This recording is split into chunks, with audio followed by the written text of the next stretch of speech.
अस्सलाम वालेकुम। NTN news पर चैंपियंस ट्रॉफी की स्पेशल ट्रांसमिशन फोर्थ अंपायर के साथ मैं हूं आपका मेजबान साजिद हसन। कल हमने देखा कि साउथ अफ्रीका और अफगानिस्तान का मैच हुआ और उसके अंदर 107 रन से साउथ अफ्रीका मैच जीत गया। कल के मैच में क्या कुछ हुआ आज के प्रोग्राम में हम डिस्कस करेंगे, लेकिन आज जो अहम प्रोग्राम है उसके अंदर रिवायती हरीफ जो दो हैं, ऑस्ट्रेलिया और इंग्लैंड, ये दो बड़े हाथी आपस में टकरा रहे हैं चैंपियंस ट्रॉफी के इस बड़े मैच के अंदर। और इसके अंदर क्या क्या कुछ हो सकता है, कौन सी टीम कमजोर है, कौन सी मजबूत है, इस पर बात करेंगे। और कल एक और बड़ा टाकरा है जो क्रिकेट की दुनिया का सबसे बड़ा टाकरा कहलाता है, यानी कि पाकिस्तान और इंडिया के दरमियान मैच है और दोनों रिवायती हरीफ आपस में टकराएंगे। पाकिस्तानी टीम जो है उसके साथ क्या मुश्किलात हैं, क्या क्या मसाइल हैं, हम डिस्कस कर चुके हैं। कंटिन्यू अपने प्रोग्राम के अंदर, आज के प्रोग्राम के अंदर भी हम बात करेंगे कि क्या क्या एडवांटेज कौन कौन सी टीम को मिल रहे हैं। लेकिन उससे पहले हम आगाज़ करेंगे अपने कल के मैच से और उसके बाद आज का मैच डिस्कस होगा और उसके बाद कल का जो आने वाला दिन है उसमें जो पाक भारत टाकरा है, इस तमाम सूरत हाल के ऊपर बात करेंगे। हमारे साथ मौजूद हैं स्पोर्ट्स जर्नलिस्ट, हमारे साथ मौजूद हैं अहमद कुरैशी, हमारे साथ मौजूद हैं और लाइन पर है। अहमद, अस्सलाम वालेकुम। जी वालेकुम अस्सलाम। अच्छा अहमद, गुज़िश्ता रोज जैसा कि हमने डिस्कस किया, सूरत हाल जो वाजे हो रही थी, साउथ अफ्रीका का पलड़ा वैसे ही भारी था। आपने कहा था कि सरप्राइज देगी हो सकता है अफगानिस्तान की टीम, लेकिन ऐसा नहीं हो सका। क्या कहां मुश्किलात पेश आई? स्पिनर्स का जो जादू था अफगानिस्तान का वो नहीं चल पाया। राशिद खान ऑफ कलर नजर आए और हमने देखा कि पिच से भी उनको किसी किस्म की कोई मदद नहीं मिल सकी थी। जरा आप बताइएगा, डिफाइन कीजिएगा कहां गलती की अफगानिस्तान ने और कौन कौन से प्लस पॉइंट थे साउथ अफ्रीका के जिसकी वजह से साउथ अफ्रीका मैच जीतने में कामयाब रहा। देखें जी, सबसे पहले तो मैं आपकी एक करेक्शन कर दूं, ये मैंने नहीं, नसीम राजपूत साहब ने कहा था कि अफगानिस्तान सरप्राइज करेगी। मैंने ये कहा था कि साउथ अफ्रीका वनडे क्रिकेट की अगर हम डायनामिक्स देखें तो साउथ अफ्रीका की एक बड़ी लंबी चौड़ी बैटिंग है और उसके साथ साथ मुझे नहीं लगता कि अफगानिस्तान की जो बैटिंग है वो वनडे क्रिकेट में 50 ओवर पूरे खेल सकती है। तो ये आप को मैंने कहा थोड़ी सी करेक्शन कर दूं। बाकी मेरे तो जो एक्सपेक्टेशन थी उसके मुताबिक साउथ अफ्रीका ने वो मैच जीता और अफगानिस्तान, क्योंकि हम T20 में तो उसको बहुत हाईली रेट कर सकते हैं जहां 20 ओवर हैं, लेकिन जहां 50 ओवर की बात आ जाए, पूरा दिन बैटिंग करने की बात आ जाए, तो फिर वहां पे अफगानिस्तान जैसी टीम स्ट्रगल करती है और वही हुआ। सो आई थिंक कि दूसरे ग्रुप से भी अब एक क्लैरिटी आनी शुरू हो गई है। आज वाले मैच के बाद भी काफ़ी हद तक पता चल जाएगा कि फिल वक्त के लिए टॉप 2 टीम्स कौन सी होंगी। लेकिन ये है कि साउथ अफ्रीका की टीम का अगर हम देखें कॉम्बिनेशन तो वो भी बड़ा स्ट्रॉन्ग नज़र आ रहा है और ज़ाहिर है ट्राई सीरीज़ खेलने से उनकी प्रिपरेशन में काफ़ी हद तक मदद हुई है। अच्छा अहमद, साउथ अफ्रीका की टीम देखा जाए तो मुकम्मल तौर पर बॉलर भी उनके अच्छे चल रहे हैं और जो बैटर हैं वो भी अच्छी परफॉर्मेंस का मुजाहरा कर रहे हैं। अफगानिस्तान के साथ क्या प्रॉब्लम हुई? पिच ने उनकी बॉलर्स को सपोर्ट नहीं किया और जिस तरह की सूरत हाल रही, हमने देखा कि राशिद खान बिल्कुल ऑफ कलर नजर आए, उनसे ना टर्न हुई ना उन्होंने कोई विकेट ली। नूर अहमद एक विकेट हासिल करने में कामयाब हुए, तो कहीं ना कहीं स्पिनर्स को जो मदद मिलनी थी अफगानिस्तान को वो नहीं मिल पाई, जिसकी वजह से ये सूरत हाल रही। और साउथ अफ्रीका के फास्ट बॉलर जो हैं उन्होंने विकेटें हासिल की, तो पिच का किरदार इंतहाई अहमियत का हामिल था कल के मैच में। देखें, पिच का किरदार भी था ऑब्वियसली, लेकिन उसके साथ साथ अगर हम एक और चीज़ देखें ना कि जो इस वक्त वेदर की जो कंडीशंस हैं उसके अकॉर्डिंग भी पिच बिहेव करती है, या आपका एक इन्वायरमेंट बना हुआ होता है। बहरहाल अब अफगानिस्तान की टीम की जो स्ट्रेंथ थी वो उनके स्पिनर्स ही थे, ये तो हम सब जानते थे, क्योंकि जैसे मैंने पहले भी कहा कि बैटिंग में उनसे कुछ आप ज़्यादा उम्मीद नहीं कर सकते थे कि वो 50 ओवर पूरे खेलेंगे, क्योंकि उनका बेसिकली ये होता है कि अगर शुरू में ही उनके प्लेयर आउट होने शुरू हो जाएं तो फिर लाइन लग जाती है। और फास्ट बॉलिंग भी उनकी खैर इतनी कोई ऐसी नहीं थी कि साउथ अफ्रीका को ऑल आउट कर सके। सो स्पिनर्स पे ही वो अपने डिपेंड कर रहे थे काफ़ी ज़्यादा, लेकिन उनके स्पिनर्स नहीं चले और वो चीज़ एक बैकफायर कर गई और उसका खमियाजा अफगानिस्तान ने भुगता है। और अगर आप दूसरा जो मैच था इंडिया और बांग्लादेश वाला, अगर वहाँ भी देखें तो इंडियन स्पिनर्स ने भी उनकी एक्सपेक्टेशंस के मुताबिक कोई बहुत आउट क्लास बॉलिंग नहीं की। 5 विकेट्स तो मोहम्मद शामी ले गए। सो आई थिंक कि स्पिनर्स का जो है वो सिलेक्शन किसी ना किसी हद तक थोड़ी बहुत तो उस पर क्वेश्चन मार्क अभी तक मेरे ख्याल में तो हैं। अच्छा, अगर देखा जाए तो अफगानिस्तान की टीम पहला मैच हार गई है। क्या उम्मीद है आपको अगले मैचेस में कमबैक करेंगे? और जिस तरह की कप्तानी अजमतुल्लाह शाहिदी कर रहे हैं, उसको आपने देखा, किस तरह वॉच किया, और जिस तरह बॉलर्स का इस्तेमाल था, आपको लगता है कि अफगानिस्तान की टीम पूरा कमबैक करने को तैयार है और किसी ना किसी किस्म का कोई एक आध मैच तो जीतने में कामयाब होगी आने वाले दिनों में? देखें, अगर एक आध मैच जीती है तो फिर भी मुझे नहीं लगता कि अफगानिस्तान की टीम जो है वो आगे जा सकती है। उसकी वजह ये है कि आगे जाने के लिए अफगानिस्तान को एटलीस्ट 2 मैचेस जीतने पड़ेंगे, और वो भी फिर मेरे ख्याल में तो उसी सिचुएशन में अफगानिस्तान की टीम आगे जा सकती है। लेकिन अगर आप देखें कि अफगानिस्तान ने अब 2 जो ओपोनेंट्स के अगेंस्ट खेलना है, एक ऑस्ट्रेलिया और एक इंग्लैंड है, सो दोनों में से अगर एक से भी एक मैच हार गई तो अफगानिस्तान की टीम बाहर हो जाएगी। सो मेरे ख्याल में अफगानिस्तान के तो आगे जाने के कुछ ज़्यादा चांसेस नहीं है। हाँ, अलबत्ता ये ज़रूर है कि अफगानिस्तान के लिए ये एक अच्छी अपॉर्चुनिटी ज़रूर है कि वो इससे काफ़ी कुछ सीख सकते हैं। और किसी ना किसी मैच में देखें, अफगानिस्तान जैसी टीम अगर ऑस्ट्रेलिया या इंग्लैंड में से किसी को हरा देती है, ठीक है, तो ऑटोमेटिकली उसमें जो है उस उनके लिए ये भी एक बड़ी बात होगी और ये भी एक बड़ी अचीवमेंट होगी। और आज के मैच की क्या बात करेंगे? देखा जाए बज़ाहिर पेपर के ऊपर तो इंग्लैंड की टीम जो है, बेशक वो इंडिया का अभी टूर किया है और इंडिया से जिस तरह इंग्लैंड की टीम हारी है उसके ऊपर काफ़ी बातें भी हो रही हैं, सवालात भी खड़े हुए हैं। लेकिन ऑस्ट्रेलिया की टीम जो है मुकम्मल तौर पर ऑफ कलर है। बॉलिंग डिपार्टमेंट के अंदर उनके तमाम बड़े बॉलर जो हैं वो कोई भी नहीं आया है, तमाम इंजरी का शिकार हैं और कुछ दीगर मसाइल हैं। तो आप क्या समझते हैं, ऑस्ट्रेलिया की टीम जो है उतना स्ट्रांग उनका स्क्वाड है जैसा कि 2023 के वर्ल्ड कप का था? और दूसरी बात यह है कि इंग्लैंड जो एशियन पिचेस के ऊपर खेलने का तजुर्बा हासिल कर चुकी है, बेशक ऑस्ट्रेलिया ने भी खेला है, लेकिन इंग्लैंड की तैयारी और इंग्लैंड की लाइनअप जो है वो ज़्यादा अच्छी है ऑस्ट्रेलिया के मुकाबले में। बात असल में ये है कि देखें, इंग्लैंड की टीम जो है ना वो काफ़ी टाइम से थोड़ा सा स्ट्रगल कर रही है, ऑल्दो कि उनका कॉम्बिनेशन भी बड़ा ज़बरदस्त है। लेकिन वनडे में इंग्लैंड की टीम की जो इस वक्त परफॉर्मेंस है वो कुछ ज़्यादा अप्रिशिएटेबल नहीं है। हाँ, अब ये डिपेंड करता है कि चैंपियंस ट्रॉफी में देखें, समटाइम्स जिस तरह होता है कि जो प्री सीरीज़ होती हैं या अगर कोई सीरीज़ है किसी आईसीसी बड़े टूर्नामेंट से पहले, तो उसमें टीम्स अगर अच्छा नहीं परफॉर्म करती तो उनकी आंखें खुल जाती हैं और वो अपनी गलतियों को एनालाइज करके फिर टूर्नामेंट में उसके ऑपोजिट और बहुत बेहतरीन परफॉर्मेंसेस देती हैं टीम्स। तो अब आज के मैच में मेरे ख्याल में काफ़ी हद तक पता चल जाएगा, ख़ास तौर पे पावर प्ले में ही, कि इंग्लैंड की टीम जो है वो कितना उन्होंने इंडिया वाली सीरीज़ की गलतियों से सीखा और किस तरह से वो एग्जीक्यूट करेंगे अपनी स्किल्स को आज के मैच में।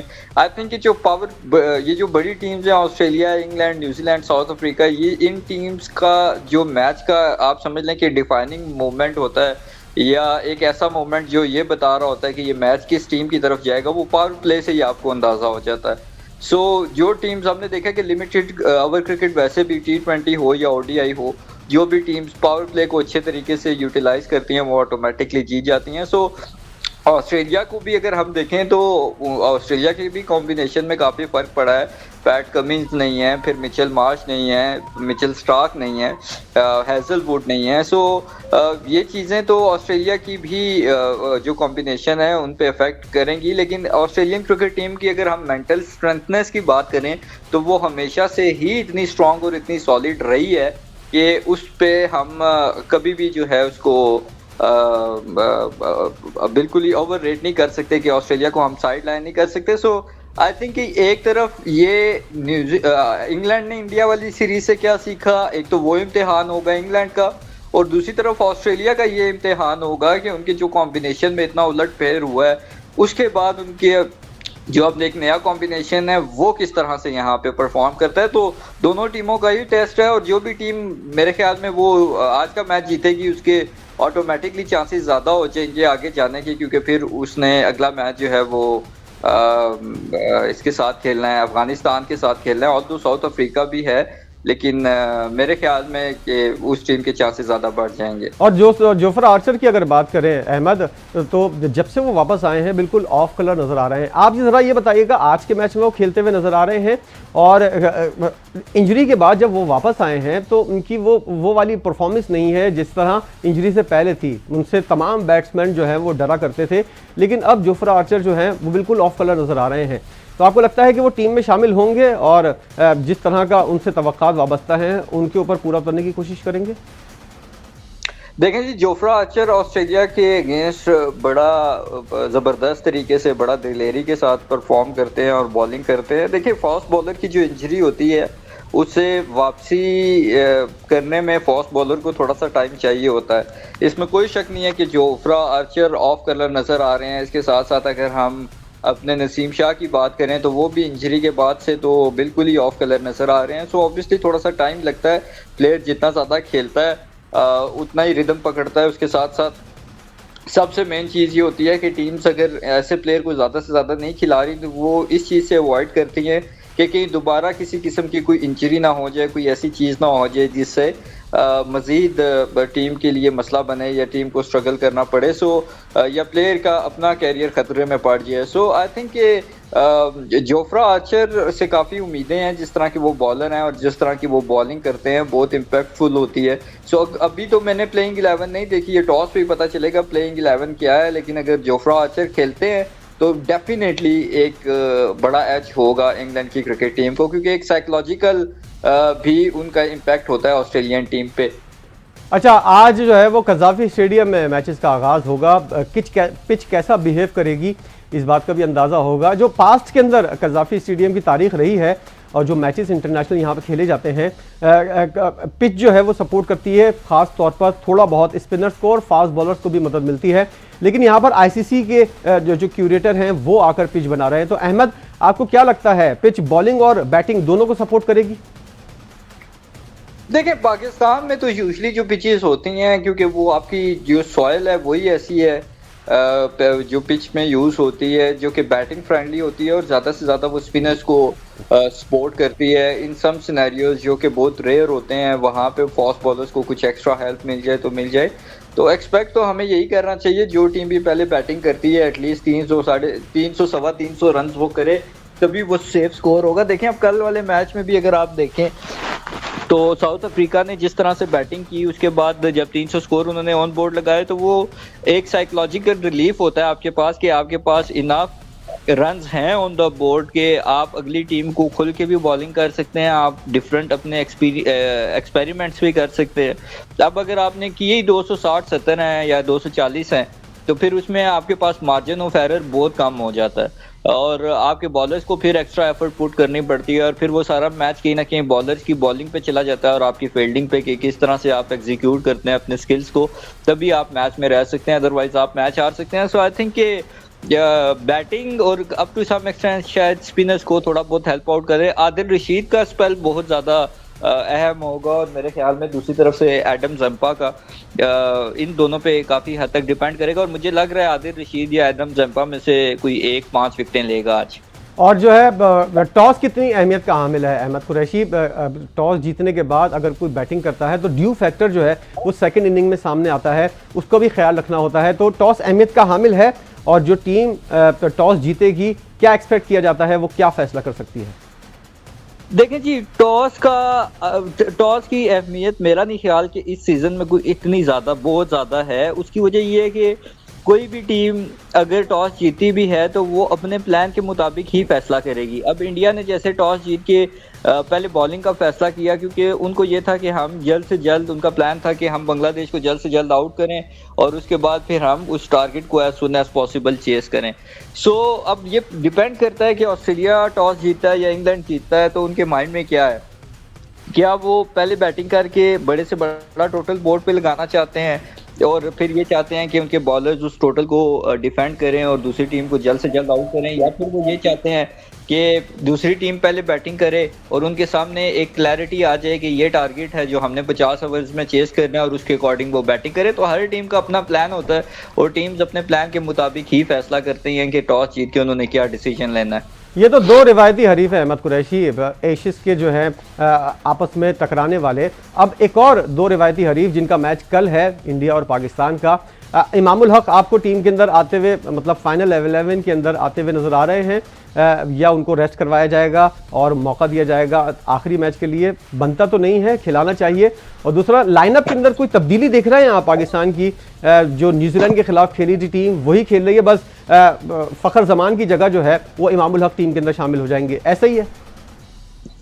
देखिए, इमामुल हक को खेलना ही पड़ेगा क्योंकि आपके पास कोई दूसरा ऑप्शन नहीं है। जाहिर बात है, फ़खर जमान एक ओपनर थे और वो इंजर्ड हुए हैं और इमाम को उनकी जगह पे रिप्लेस किया गया है, तो बाबर के साथ मोस्ट प्रोबेबली इमाम ही ओपन करेंगे। बाकी देखें, मेरे ख्याल में इन कंडीशंस को सामने रखते हुए, यूएई की कंडीशंस को सामने रखते हुए, पाकिस्तान के पास मेरे ख्याल में कि एक आध स्पिनर जो स्पेशलिस्ट स्पिनर है वो कम है। आगा सलमान अच्छी बॉलिंग कर लेते हैं, खुशदिल शाह भी कर लेते हैं बॉलिंग, लेकिन ये स्पेशलिस्ट स्पिनर्स नहीं हैं, ये पार्ट टाइम बॉलर्स है। एक तो पाकिस्तान एक स्पिनर में लैग कर रहा है, दूसरा ये है कि मेरे ख्याल में पाकिस्तान को उस्मान खान को कहीं ना कहीं कोशिश करनी चाहिए, मौका देना चाहिए कि एक हार्ड हिटर की सूरत में वो अगर कोई अपना रोल प्ले कर सके, क्योंकि हमने ये देखा है कि अब जिस तरह उस दिन खुशदिल ने साउथ अफ्रीका के अगेंस्ट, सॉरी न्यूजीलैंड के अगेंस्ट परफॉर्म किया, अगर उसके साथ कोई एक और ऐसा बैट्समैन होता जो थोड़ा तेज़ी से रन्स करता, जो कि एबिलिटी है उस्मान खान की, तो मेरे ख्याल में फ़ायदेमंद साबित हो सकता है। लेकिन इंडिया पाकिस्तान की का जब भी मैच होता है या जब भी बात होती है तो फिर ये सारी चीज़ें बहुत पीछे रह जाती हैं कि किसकी कौन सी टीम में ज़्यादा बड़े नाम हैं, ऑन पेपर कौन सी टीम बड़ी है, ऑन डे मैटर करता है। सो अगर पाकिस्तान क्रिकेट टीम कोई भी कॉम्बिनेशन देखें, कॉम्बिनेशन से इम्पोर्टेंट चीज़ पाकिस्तान क्रिकेट टीम की अप्रोच है। अगर पाकिस्तान क्रिकेट टीम का कॉम्बिनेशन आप वर्ल्ड क्लास भी बना लें, लेकिन अगर आपकी अप्रोच ही टुक टुक वाली है और अगर आपकी अप्रोच ही डिफेंसिव है तो आप नहीं जीत सकते। लेकिन अगर आपका कॉम्बिनेशन इतना अच्छा नहीं भी है, अगर आपकी अप्रोच अटैकिंग है, एग्रेसिव है, तो ऑटोमेटिकली आपके चांसेस बढ़ जाते हैं मैच जीतने के। तो मेरे ख्याल में कॉम्बिनेशन इतना मैटर नहीं करता जितना पाकिस्तान क्रिकेट टीम की अप्रोच मैटर करती है। अच्छा, सऊद शकील की जगह अगर उस्मान खान एकलौता ही खिलाड़ी है जिसकी वजह से जिसकी रिप्लेसमेंट हो सकती है, सऊद शकील की परफॉर्मेंस के अंदर आपने क्या देखा? टेस्ट मैच के शहर से वो निकल क्यों नहीं पा रहे हैं? और जिस तरह की उनको चांस मिल रहे हैं, बाद में यही होता है, पाकिस्तान के अंदर तनकीद होती है कि खिलाड़ी को चांस मिला और उसने उससे चांस से फ़ायदा नहीं उठाया, लेकिन जब उसको ड्रॉप कर दिया जाता है तो फिर बड़ा बातें की जाती हैं कि एक खिलाड़ी को ड्रॉप क्यों कर दिया गया। जब उसको चांस मिल रहा है और वो अपनी परफॉर्मेंस का मुजाहरा नहीं कर रहा है तो ये वाली बात भी तो मैटर करती है। वो अपने शहर से नहीं निकल पा रहे हैं टेस्ट क्रिकेट के, और इसके अलावा हारिस रऊफ जो है उनकी परफॉर्मेंस भी किसी किस्म की कोई ऐसी नहीं है कि एक कोई आईसीसी का बड़ा इवेंट खेलने के काबिल कोई खिलाड़ी हो, तो वो भी आपको लग रहा है कि अनफिट है। और सऊद शकील टेस्ट मैच के शहर से नहीं निकल पा रहे। इन दोनों खिलाड़ियों के ऊपर अब कितनी बड़ी जिम्मेदारी है और ये लास्ट चांस लग रहा है मुझे। देखें, अगर तो इन लोगों ने यहाँ परफॉर्म नहीं करना तो मुझे नहीं समझ आती फिर किस प्लेटफॉर्म पे या किस जगह पे परफॉर्म करना है जब आपको प्रॉपर चांसेस भी मिल रहे हैं। ये बात आपकी ठीक है कि सऊद शकील को प्रॉपर चांस दिया गया है लेकिन वो उस तरह से परफॉर्म नहीं कर पाया, तो मेरे ख्याल में फिर ज़्यादा रिस्क लेना नहीं चाहिए, क्योंकि इंडिया पाकिस्तान का मैच ऐसा है कि अगर खुदा ना खास्ता पाकिस्तान वो मैच हारता है तो इंडिया से हारने की शर्मिंदगी तो होगी, लेकिन टूर्नामेंट से बाहर होने की शर्मिंदगी उससे भी ज़्यादा होगी, क्योंकि इसी टूर्नामेंट का होस्ट पाकिस्तान है और डिफेंडिंग चैंपियन भी, और वो भी जब भारत के हाथों पाकिस्तान हार के बाहर होगा तो वो फिर शर्मिंदगी का कोई नेक्स्ट लेवल ही होगा। सो इन चीज़ों को जहन में रखते हुए, या तो देखें ना, आप अगर न्यूजीलैंड से मैच जीत गए होते तो आज आप साइकोलॉजिकली प्रेशर फ्री होते कि चलो यार अगर हम मैच हार भी गए कोई मसला नहीं है, बांग्लादेश को हम हरा के उसके बाद फिर हम आगे अपना जो सफ़र है उसका कंटिन्यू रख लेंगे, लेकिन अनफॉर्चुनेटली आप पहला मैच ही हार गए। सो कॉम्बिनेशन मेरे ख्याल में तो यही होना चाहिए, सऊद शकील की जगह अब उस्मान खान को मौका देना चाहिए।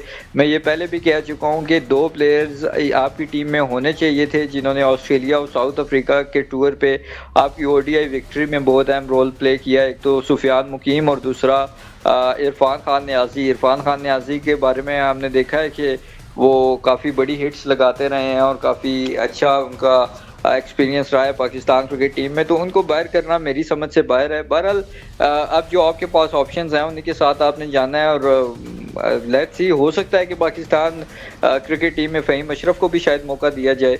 इस टीम में कुछ भी हो सकता है, कुछ भी एक्सपेक्ट किया जा सकता है। और दूसरी बात यह है कि मौका तो किसी को भी मिल जाए, जो 3 खिलाड़ी हैं जिनके ऊपर सबसे बड़ी भारी जिम्मेदारी आयद होती है, रिजवान, बाबर आजम और शाहीन शाह अफरीदी, ये लोग 2 साल से किसी किस्म की परफॉर्मेंस का मुजाहरा नहीं कर पा रहे हैं। शाहीन शाह अफरीदी के साथ आपको क्या लगता है कि जब से इंजरी के बाद वापस आए हैं, जैसा कि आपने बात की, किसी भी फास्ट बॉलर को इंजरी से वापस आने के बाद थोड़ा मौका मिलना चाहिए। हमने देखा शाहीन शाह अफरीदी को कितने साल हो गए इंजरी से वापस आए हुए, लेकिन उनकी परफॉर्मेंस वैसी नहीं हो पा रही। वो शाहीन शाह अफरीदी जो 148 की स्पीड से या 150 की स्पीड से बॉलिंग करता था, आज 130 135 की स्पीड पर कर रहा है। यही हाल हमने देखा है कि नसीम शाह का है। हारिस रऊफ की जो फिटनेस है वो कब सही होती है, कब खराब होती है, इस बारे में कोई भी नहीं जानता, वो शायद खुद भी नहीं जानते होंगे। तो आपको लग रहा है कि मुकम्मल तौर पर फिट नजर आ रही है तमाम फास्ट बॉलर, और रिजवान और बाबर आजम की जो जिम्मेदारी है, क्या उनसे कोई पूछेगा कि आपकी जो जिम्मेदारी है उसके ऊपर आप पूरा नहीं उतर पाए, तो आपसे कोई सवाल जवाब कोई पूछा जाता है? खबरें तो आ रही हैं कि मोहम्मद रिजवान ने बाबर आजम की जो बैटिंग स्टाइल है न्यूजीलैंड के खिलाफ, उसके ऊपर काफ़ी बात की है और कुछ तलखी भी आई थी दोनों की बातों में।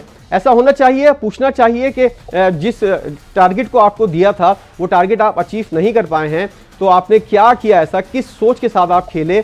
ऐसा कुछ हो सकता है एहतसाब का अमल पाकिस्तानी टीम में? देखें जी, जब आपकी टीम हार रही हो ना, तो ऑटोमेटिकली ऐसी बातें बाहर आनी शुरू हो जाती हैं कि टीम में ग्रुपिंग है, प्लेयर्स का आपस में इख्तलाफ हो गया, आर्गूमेंट हो गया, वगैरह वगैरह। लेकिन जब आपकी टीम जीत रही होती है तो इस तरह की चीज़ें अगर हो भी रही हो ना रियलिटी में, तो वो कहीं ना कहीं छुप जाती हैं जीत के नीचे। अब जहाँ तक आपने इन तीनों की परफॉर्मेंस की बात की है, तो बाबर आजम की अगर मैं पहले बात करूँ तो वो तो एक साइकोलॉजिकल डाउनफॉल का शिकार है। ये मैं पिछले तकरीबन 1.5-2 साल से बात कर रहा हूँ कि जब वो शुरू में 1-2 दफ़ा फेल हुआ, बड़े रन्स नहीं कर सका, तो उसके बाद से आज तक आप जब भी वो बैटिंग पे आता है, अगर आप उसके फेशियल एक्सप्रेशंस भी देखेंगे तो आपको साफ नज़र आ रहा होता है कि बाबर आजम अंडर प्रेशर है। और अगर किसी को उसके फेशियल एक्सप्रेशंस देख के नहीं पता चलता कि बाबर आजम अंडर प्रेशर है, तो वो डॉट बॉल्स की रेशो बाबर आजम की देख ले कि वो कितनी ज़्यादा है। क्योंकि प्लेयर 2 ही सूरतों में डॉट बॉल ज़्यादा खेलता है, या तो उसको अपनी बैटिंग का लालच हो कि मैं ज़्यादा से ज़्यादा स्कोर कर लूँ अपनी ज़ात के लिए, या फिर वो इतना अंडर प्रेशर हो कि उसको डर लग रहा हो कि कहीं मुझसे बॉल डॉट ना हो जाए। सो बाबर आजम का ये वाला जो एलिमेंट है वो सिर्फ और सिर्फ साइकोलॉजिकल अंडर प्रेशर की वजह से है, और वो तभी इससे बाहर निकलेगा जब वो खुल के खेलेगा। आउट वो वैसे ही हो रहा है, तो एटलीस्ट खुल के खेल ले, हो सकता है उसकी फॉर्म वापस आ जाए। रिजवान की जहाँ तक बात है, रिजवान मेरे ख्याल में एक आधी इनिंग्स उसकी अच्छी जाती है, फिर वो कोई ना कोई मेरे ख्याल में वो बहुत ज्यादा ना एक्स्ट्रा एक्सपेरिमेंट्स करता है अपनी बैटिंग में, जिनकी जो कि अननेसेसरी हैं और गैर जरूरी शॉट खेलते हुए ज्यादा आउट होते हैं वो। बिल्कुल। देखें, अब एक बैट्समैन अगर नया आया है तो उसको क्या जरूरत है कि वो स्वीप शॉट खेलने की कोशिश करे या वो हवा में बॉल को खेलने की कोशिश करे। तो इस तरह के रिजवान का कोई मुझे साइकोलॉजिकल प्रेशर नहीं लगता, सिर्फ उसके कुछ टेक्निकलिटीज के मसाइल हैं, उसको उस पर फोकस करना चाहिए।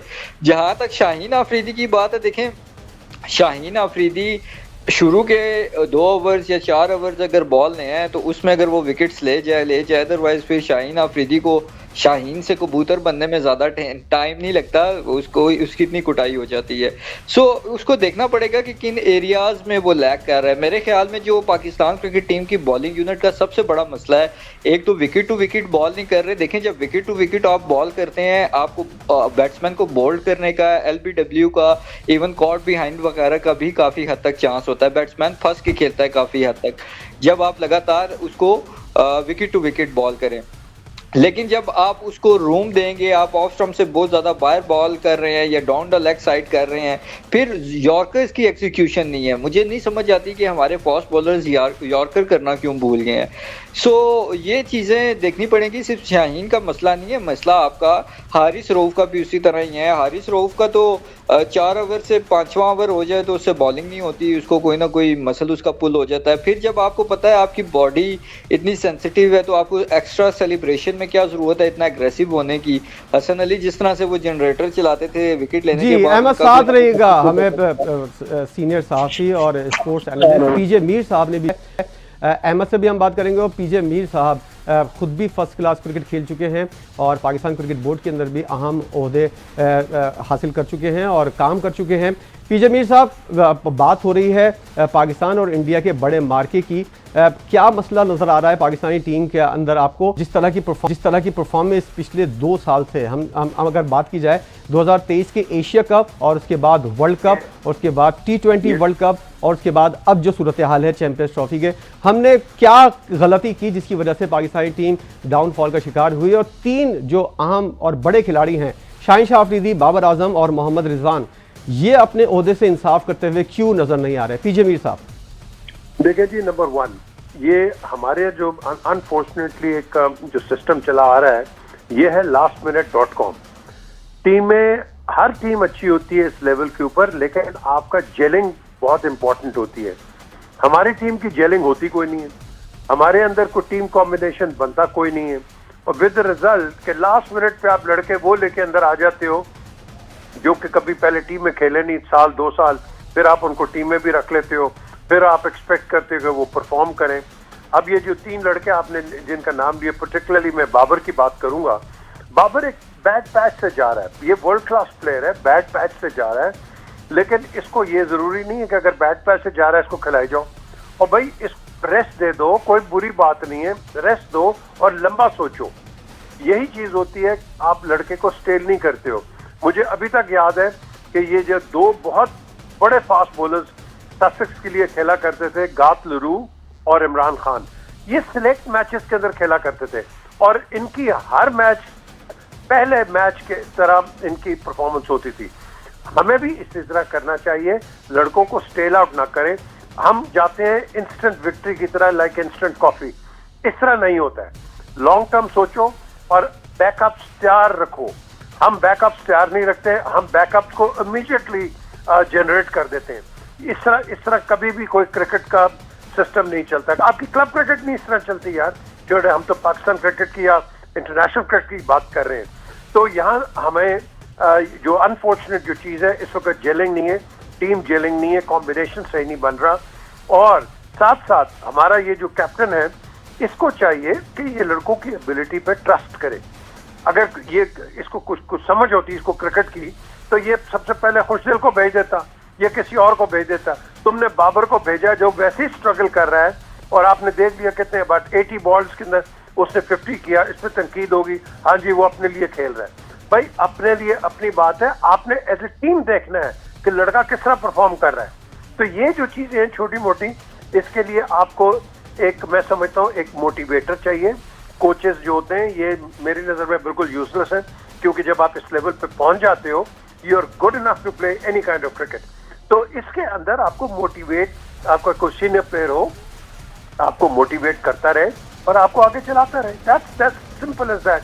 अब हिंदुस्तान के साथ जो मैच होना है, आप इनको रीग्रुप करके इनको मोटिवेट करें और आगे जाके just play a normal game. जरूरी नहीं है कि आपने हिंदुस्तान का हवा लेके खेलना है कि हाँ जी हिंदुस्तान, और भाई गिव योर बेस्ट, रिजल्ट आपके सामने आ जाएगा।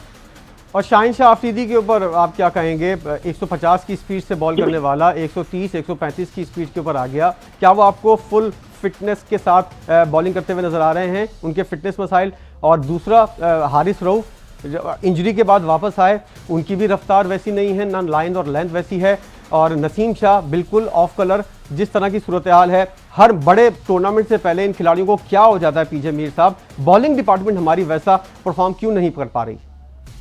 जब आपके 3 बॉलर्स, 2 फ्रंट लाइन और एक आपको नीचे जो बैकअप बॉलर होता है, 3 बॉलर्स 6-6 और 8 पे चले जाएंगे, तो मुझे बताओ कि आप उसको डिफेंड कैसे करोगे? एंड में 50 रन का फर्क पड़ गया था ना पिछले मैच के अंदर बात करें तो बात यह है कि ये भी मेरा ख्याल है कि शाहीन इतना फिट नहीं है, इसको नहीं खिलाना चाहिए था। काफी जगहों से यही रिपोर्ट आ रही है, शायद शाहीन नोज बेटर, या जो उनका डॉक्टर है ही नोज बेटर, लेकिन उसके अंदर वो फायर नहीं था जो कि हमने शाहीन को हमेशा देखा है। वो हमेशा पहले 2-3 ओवरों में आपको रिजल्ट दे देता था, लेकिन अब वो फायर नहीं है। और साथ ऐसी विकेट पे ये लॉन्ग हॉप्स कर रहे हैं मोर और लेस, और ऐसे यू कांट अफोर्ड टू बोल दैट। आप फुल लेंथ करो, विकेट टू विकेट करो, और ब्लॉक होल में करो।